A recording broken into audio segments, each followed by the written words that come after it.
Bonjour, aujourd'hui nous allons discuter du fait que les femmes sont minoritaires au niveau des postes de décision en lien avec l'environnement, notamment la protection de l'environnement et la lutte contre les changements climatiques. Mais cet état de fait a des causes, mais également des solutions.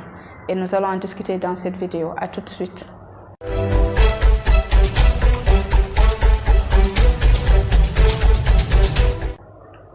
Je m'appelle Moussokoro Sidibé, je suis environnementaliste de formation et passionnée de l'environnement.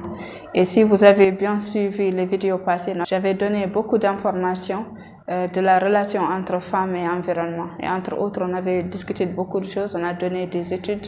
Et parmi ces études, il y avait des études qui avaient affirmé que les impacts des changements climatiques touchent plus les femmes que les hommes. Et ceci, que ce soit au niveau des pays développés ou bien au niveau des pays en voie de développement.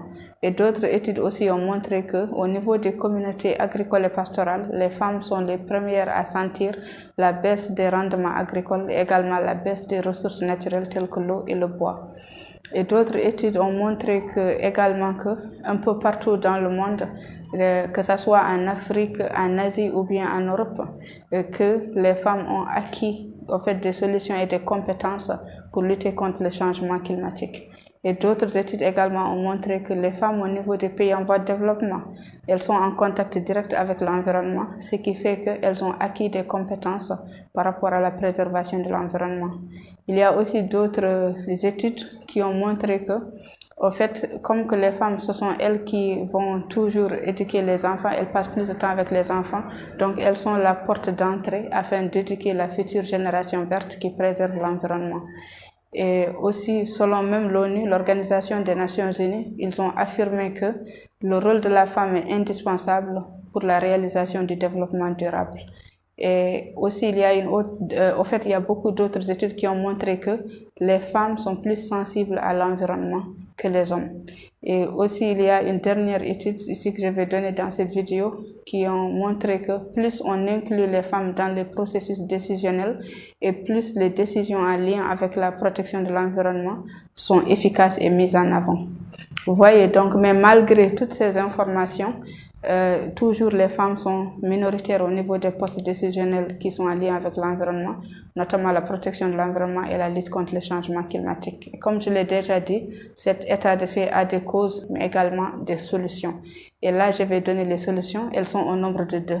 La première solution, en fait, c'est de veiller au fait que l'autonomisation des femmes, l'égalité et la parité hommes-femmes et aussi l'égalité des sexes soient réalisées. Donc, une fois que cet objectif est réalisé, on va arriver à diminuer l'impact de ce problème-là, du fait que les femmes sont minoritaires au niveau des postes de décision en lien avec l'environnement. D'ailleurs, l'ONU avait sorti 17 objectifs de développement durable, notamment le 5e objectif de développement durable concerne l'autonomisation des femmes, l'égalité des sexes. Vous voyez, et ces objectifs de développement durable doivent être réalisés entre 2015 et 2030. Vous voyez, donc ça fait partie de la solution pour vraiment que cette situation cesse. Et deuxième solution, en fait, elle est liée à l'éducation.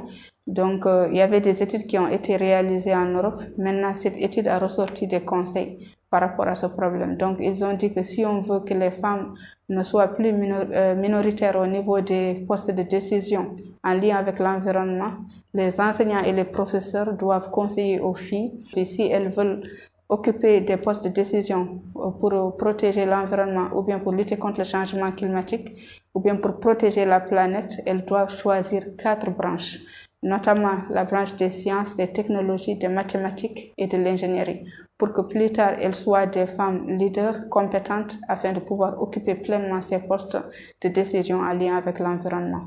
Donc voilà, là j'ai fini de donner les 2 solutions afin qu'on puisse régler ce problème du fait que les femmes sont minoritaires au niveau des postes de décision en lien avec l'environnement. Alors si vous qui regardez cette vidéo et que vous avez d'autres solutions que je n'ai pas citées ici, vous pouvez le mettre en commentaire pour que nous tous on puisse voir ces informations afin que nous tous on puisse améliorer la vie des femmes par rapport au changement climatique et aux problèmes environnementaux, et également pour leur permettre d'avoir les places qu'ils méritent au niveau de la gouvernance environnementale. Donc là, on est arrivé à la fin de cette vidéo. Je vous remercie de l'avoir suivi. Abonnez-vous à la chaîne pour plus de vidéos. qui sont liées à l'environnement et le développement et aussi pour aider à l'amélioration de la chaîne. Je vous remercie et je vous dis à très bientôt.